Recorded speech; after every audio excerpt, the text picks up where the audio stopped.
Hello mga kasatsat, pasensya na nga pala kayo kung ngayon nga lang din ulit ako makakapag-upload ng video ko mga kasatsat, kasi nga pala tong cellphone ko pina-install ko nga pala mga kasatsat, kasi nagkaroon nga pala ng virus, kasi pinakailaman nga pala ng anak ko mga kasatsat. Wala naman tayong magagawa kasi bata yun mga kasatsat, hindi nila alam.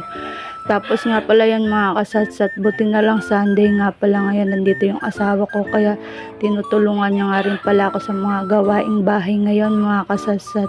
Ayan nga pala, nung gabi nga pala mga kasatsat, nilaban ko na nga rin pala yan mga kasatsat. Tapos yan na nga rin pala nagbalnaw nung umaga mga kasatsat. Tapos nga pala tong mga cage nga rin pala ng aso ko mga kasatsat, huhugasan ko na nga rin pala mga kasatsat, sinabon ko nga pala yan, tsaka sinondros ko kasi